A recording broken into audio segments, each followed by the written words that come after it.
जय श्री राम। शंखनाद में आपका स्वागत है। रॉबर्ट वाड्रा आजकल ईडी दफ्तर के रोज चक्कर लगा रहे हैं। लगातार 3 दिनों से ईडी उनसे पूछताछ कर रही है, सवाल दाग रही है, दफ्तर में बुला रही है और रॉबर्ट वाड्रा की सांसें रुकी हुई है कि इन सवालों के जवाब अब दे तो दे कैसे। आजकल उनकी पत्नी प्रियंका वाड्रा भी साथ में जा रही हैं, मजबूती दिखा रहे हैं, ईडी दफ्तर में बाहर इंतजार करती हैं। हालांकि प्रियंका के लिए तो आजकल मुश्किल ये हो गई है कि अब अपने भाई और माँ के साथ रहें कि अपने पति के साथ रहें, क्योंकि पूरा गांधी परिवार ही घोटालों से घिरा हुआ है। इनके ऊपर कई आरोप लगे हैं, कोई नेशनल हेराल्ड केस में फंसा है तो कोई लैंड डील में फंसा हुआ है और इनके ये सालों साल पुराने मामले आज जब अंजाम तक पहुंचने की स्थिति में आ गए हैं तो इनकी टेंशन बढ़ गई है। और रॉबर्ट वाड्रा के सामने भी यही स्थिति है, जो कहने को तो कह रहे हैं कि इतने साल में कुछ नहीं मिला, ये सब बदले की कार्रवाई है, लेकिन अब जो सवाल इनसे पूछे जा रहे हैं वो ये दिखा रहा है कि बहुत कुछ इकट्ठा किया गया। इन्होंने मामला तो 2008 का है, तब से लेकर 2014 में आई है भाजपा की सरकार और ईडी का इसमें दखल और बाद में हुआ है। इसके बाद जो सबूत इकट्ठे किए गए हैं, जो दस्तावेज इकट्ठे किए गए हैं, जो फाइनेंशियल ट्रांजैक्शन ईडी ने देखी है, उन सब को अब रॉबर्ट वाड्रा के सामने रखा जा रहा है और इसके आधार पर उनसे सवाल पूछे जा रहे हैं। और ऐसे 5 सवाल हैं जो रॉबर्ट वाड्रा से पूछे गए, जिनको जवाब देने में रॉबर्ट वाड्रा के लिए मुश्किल खड़ी हो गई। और इन 5 सवालों में इस पूरी जो लैंड डील है, जो लैंड घोटाला है, ये पूरा लैंड घोटाला समाया हुआ है और ईडी ने उसी में से 5 सवाल इनके सामने रखे थे। और ये सवाल मैं आपको बताती हूँ, जो ईडी के अधिकारियों के सामने से आया है, उनके हवाले से मीडिया रिपोर्ट्स में आया है कि इस मामले में कहाँ गड़बड़ियां हैं और रॉबर्ट वाड्रा से इसी को लेकर ही सवाल किए जा रहे हैं। इसमें जो पहला सवाल खड़ा होता है वो रॉबर्ट वाड्रा की 2 कंपनियों को लेकर है, जिन 2 कंपनियों ने 7.5 करोड़ की डील तो की, लेकिन उनके खाते में उस वक्त मात्र 1-1 लाख रुपए थे। ये 2 कंपनियां हैं, स्काईलाइट हॉस्पिटैलिटी प्राइवेट लिमिटेड और दूसरी है स्काईलाइट रियलिटी प्राइवेट लिमिटेड। दोनों ही रॉबर्ट वाड्रा की कंपनी है। अब जो लैंड डील हुई है वो स्काईलाइट हॉस्पिटैलिटी प्राइवेट लिमिटेड की है और वो हुई है ओमकारेश्वर प्रॉपर्टीज प्राइवेट लिमिटेड के साथ। ये भी एक अलग कंपनी है, ओमकारेश्वर प्रॉपर्टीज प्राइवेट लिमिटेड, ये किसी और की कंपनी है। इस कंपनी से 3.5 एकड़ जमीन खरीदी गई, जिसकी कीमत 7.5 करोड़ बताई गई और ये खरीदी है स्काईलाइट हॉस्पिटैलिटी प्राइवेट लिमिटेड ने। लेकिन देखिए, जमीन खरीदती है हॉस्पिटैलिटी प्राइवेट लिमिटेड, लेकिन पैसे दे रही है reality private limited, Skylight reality private limited. और वो जो सेल डीड जब की गई, इस सेल डीड के लिए जो चेक बनाया गया वो स्काईलाइट रियलिटी प्राइवेट लिमिटेड का था और ये चेक दिया गया, लेकिन ये चेक जो है बैंक में जमा ही नहीं हुआ। आप इसमें इतनी बड़ी हेरफेर देखिए कि चेक दिया जा रहा है, वो जमा ही नहीं हो रहा है।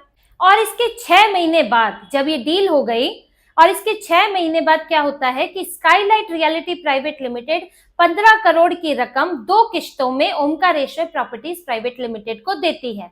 अब ये 15 करोड़ ये किस चीज की रकम है, जो 15 करोड़ से थोड़ी ज्यादा है। और ये जो ईडी के अधिकारियों का यहीं पर सवाल खड़ा होता है और वो यही कहते हैं कि पहले तो 7.5 करोड़ की डील थी और जब ये दोनों कंपनियां ये डील कर रही थी तो उनके खाते में 1-1 लाख रुपए थे। 1-1 लाख में ये कंपनियां जो हैं ये रजिस्टर हुई और जब डील हुई तब भी इनके खाते में 1-1 लाख रुपए थे, तो 1 लाख रुपए से 7.5 करोड़ की डील कैसे हुई। वहीं दूसरी बात इसमें ये उठती है कि जो 15 करोड़ हैं जो बाद में 2 किश्तों में ट्रांसफर किए गए, वो किए गए हैं 7.5 करोड़ एक मुखौटा था और असल में पे किए गए हैं 15 करोड़ रुपए। यानी कि स्टाम्प ड्यूटी, जब 7.5 करोड़ रुपए की स्टाम्प ड्यूटी कम होगी, सरकार को जो इन्हें रेवेन्यू देना होगा वो कम होगा और 15 करोड़ का ज्यादा होगा, इसीलिए बाहरी रकम दिखाई गई 7.5 करोड़, जिससे कि स्टाम्प ड्यूटी कम देनी पड़े और इससे सरकार को रेवेन्यू लॉस हुआ और 15 करोड़ रुपए ओमकारेश्वर प्रॉपर्टीज लिमिटेड को दिए गए। हालांकि अभी भी ये देखना है, उसमें जांच हो रहा है, जांच हो रही है क्योंकि हवाला मनी की भी बात आ रही है, तो 15 करोड़ वाकई क्या रॉबर्ट वाड्रा की जेब से गए हैं कि नहीं गए, इस पर भी सवाल उठ रहा है। और ये देखिए, स्टाम्प ड्यूटी भर कौन रहा है, Omkareshwar properties private limited stamp duty भर रहा है, जो कि जमीन बेच रहा है वही स्टाम्प ड्यूटी भर रहा है, दूसरे खर्चे भी उठा रहा है। आखिर ऐसा क्यों? क्या इसकी वजह ये थी कि वो रॉबर्ट वाड्रा है, सोनिया गांधी के दामाद है, प्रियंका वाड्रा के पति है? क्या ये वजह थी, या ओमकारेश्वर प्रॉपर्टीज लिमिटेड को कुछ और फायदा भी पहुंचाया गया? तो यही सवाल खड़े हो रहे हैं कि 1 लाख वाली कंपनियां 7.5 करोड़ रुपए की जमीन कैसे खरीद रही हैं, और बाद में जो 15 करोड़ रुपए दिए गए हैं वो किस बात के लिए दिए गए हैं, सवाल खड़ा हो रहा है। दूसरा सवाल ये खड़ा हो रहा है इसमें, म्यूटेशन।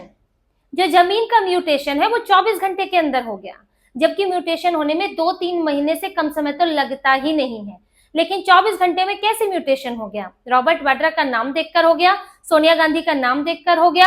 अब इस पे अथॉरिटीज पर भी सवाल खड़े होते हैं, उस वक्त के अधिकारी डिपार्टमेंट में सब देखा जाएगा, लेकिन जब 24 घंटे में म्यूटेशन हो रहा है तो कहीं ना कहीं दूसरा पक्ष है उसका, उससे भी सवाल बनता है कि आपका ही केस इतना प्रेफरेंस में क्यों लिया गया? हुड्डा की सरकार थी, क्या इसका फायदा आपको मिला है? ये सवाल उनसे उठ रहा है क्योंकि 24 घंटे के अंदर म्यूटेशन हुआ है। तीसरा सवाल देखिए, तीसरा सवाल है 4 दिनों के अंदर कमर्शियल लाइसेंस मिलना। पहली बात, ये जो है ये कृषि जमीन थी, एग्रीकल्चर लैंड था। अब इसको आपको कमर्शियली विकसित करने के लिए लाइसेंस की जरूरत पड़ती है। अब ओमकारेश्वर प्रॉपर्टीज लिमिटेड ने भी कुछ महीने पहले, 1 महीने पहले इसके लाइसेंस के लिए अप्लाई किया था, कमर्शियल लाइसेंस के लिए, लेकिन उसका लाइसेंस रिजेक्ट हो गया। और जब स्काईलाइट प्राइवेट लिमिटेड ने, स्काईलाइट हॉस्पिटैलिटी प्राइवेट लिमिटेड ने ये जमीन खरीदी, 3.5 करोड़ की ये जमीन, 3.5 एकड़ की ये जमीन थी, जिसमें से 2.7 एकड़ जमीन है वो कमर्शियली विकसित की जानी थी और इसी के लिए लाइसेंस की जरूरत थी।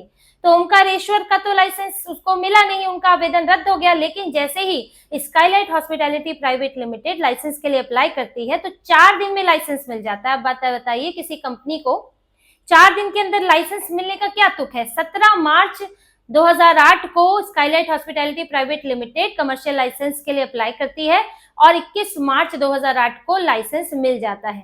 और इसमें यह भी नहीं देखा जाता है कि क्या इन दोनों कंपनियों के खाते में इतना पैसा है कि वो इसे डेवलप कर सकते हैं इस जगह को।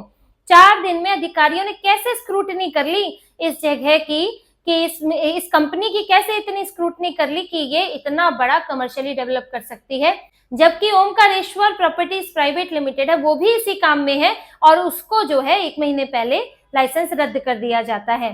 तो ये सवाल तो खड़े करता है कि रॉबर्ट वाड्रा का नाम देख कर क्या क्या उनके नाम पर जारी हो रहा है, क्या क्या जो है उनके नाम पर दिया जा रहा है। अब ये सवाल भी रॉबर्ट वाड्रा से पूछा जा रहा है कि आपकी कंपनी में ऐसी क्या खासियतें थी, आपने ऐसा आवेदन में क्या दिया था कि आपका जो लाइसेंस है, आवेदन जो है वो 4 दिनों में मंजूर हो गया। इसके अलावा चौथा सवाल जो उनसे पूछा जा रहा है, जो इस पर सवाल खड़े हो रहे हैं कि 7.5 करोड़ की जमीन जो है वो 3 महीने के अंदर 58 करोड़ की कैसे हो गई। ये जो 3.5 एकड़ जमीन है ये 7.5 करोड़ में खरीदी गई, जो आधिकारिक रूप से दिखाया गया, और फिर 3 महीने बाद डीएलएफ को ये बेच दी जाती है ये जमीन 58 करोड़ रुपए में। अगर ये जमीन 7.5 करोड़ में इसकी अगर डील की बात करें तो आप समझिए इसमें करीब इनको 51 करोड़ का फायदा हुआ। अगर 15 करोड़ भी दिए गए, जैसा कि ईडी के अधिकारियों को शक है, 15 करोड़ भी दिए गए हैं तो इसमें 43 करोड़ का फायदा हुआ। और इसमें जो सबसे ज्यादा शक है इस बात का कि ना तो 7.5 करोड़ दिए गए, ना 15 करोड़ दिए गए, बल्कि ये तो 1-1 लाख की कंपनियां थी। और इसमें जो फायदा हुआ है कि 58 करोड़ की जो जमीन बेची गई है 2 लाख रुपए के में उसको खरीद कर, तो फायदा हुआ है 57 करोड़ 98 लाख का इन्हें फायदा हुआ है। 5वां सवाल है पैसे के ट्रांजैक्शन को लेकर, कि आपने जो सेल डीड के लिए चेक दिया, सेल डीड में चेक दिया, जो कि मैंने आपको पहले भी बताया, वो चेक जो है कभी कैश क्यों नहीं किया गया, बैंक में जमा क्यों नहीं किया गया। दूसरा, जो 15 करोड़ रुपए, जो 15 करोड़ की 2 किस्तें दी गई हैं, वो किस्तें किस बात के लिए थी। साथ ही सवाल ये भी उठ रहा है कि इसमें कोई कोलेटरल मनी नहीं है, कुछ भी ऐसा सिक्योरिटी के लिए नहीं रखा गया है, तो आखिर ट्रांजैक्शन कैसे हुआ, कब आपने पेमेंट की।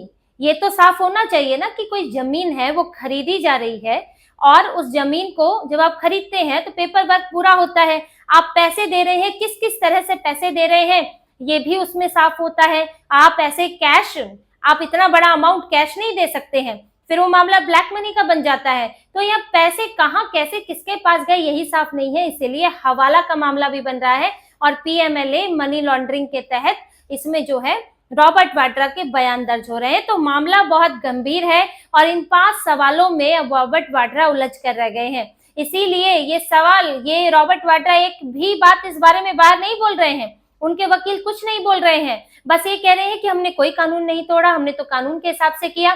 कि आपने कानून भले ही नहीं तोड़ा, लेकिन आपने कानून का दुरुपयोग तो किया है।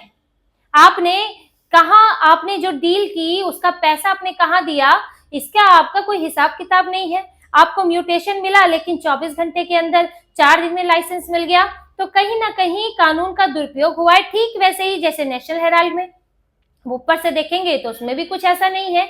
एजेएल को लोन दिया गया, कर्ज दिया गया कांग्रेस की तरफ से, और जब एजेएल नहीं चुका पाई लोन तो उसने अपने आप को इसके लिए घोषित कर दिया कि नहीं चुका सकती। फिर एक नई कंपनी बनती है यंग इंडियन प्राइवेट लिमिटेड, वो जो है 50 लाख में एजेएल को खरीद लेती है और बचा हुआ लोन जो 90 करोड़ का लोन जो है वो माफ हो जाता है।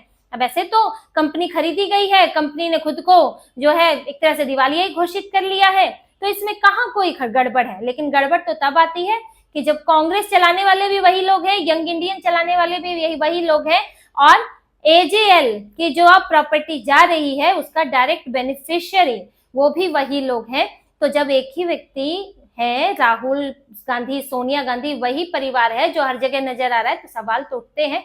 तो नियमों का तोड़ मरोड़ जब होता है तो वो भी अपराध है, नियमों का दुरुपयोग भी अपराध है, और यही सब पता लगाया जा रहा है। और अब खतरा तो ये है रॉबर्ट वाड्रा के सामने कि अब ये जो पूछताछ की प्रक्रिया के बाद क्या होगा, क्योंकि अभी तो 3 दिन के लिए पूछताछ के लिए बुलाते हैं, फिर जाने देते हैं, बुलाते हैं, जाने देते हैं। लेकिन अब जब जो रॉबर्ट वाड्रा बता रहे हैं उससे जो चीजें निकलेंगी, उसके बाद जो जांच होगी, तो क्या उसके बाद रॉबर्ट वाड्रा को परमानेंट तो कहीं उनके लिए बुलावा नहीं आ जाएगा कि उनकी कस्टडी या गिरफ्तारी, इसके लिए तो कहीं वारंट नहीं आ जाएगा, क्योंकि प्रक्रिया तो चल रही है इस बात की कि पहले पूछताछ, फिर कस्टडी और उससे फिर गिरफ्तारी, ये सब की प्रक्रिया तो चल रही है। और रॉबर्ट वाड्रा को इसी बात का डर सता रहा है। तो रॉबर्ट वाड्रा अब सबूतों, सवालों, दस्तावेजों से घिरे हुए हैं, उससे निकलने के रास्ता खोज रहे हैं, लेकिन मुश्किल बड़ी है और यहाँ तक कि उनके ऊपर अब गिरफ्तारी की तलवार भी लटक रही है। तो इसी तरह की और खबरें और विश्लेषण आपके लिए लाते रहेंगे। हमसे जुड़े रहिए, सब्सक्राइब कीजिए, कमेंट कीजिए। बहुत बहुत धन्यवाद। जय श्री राम।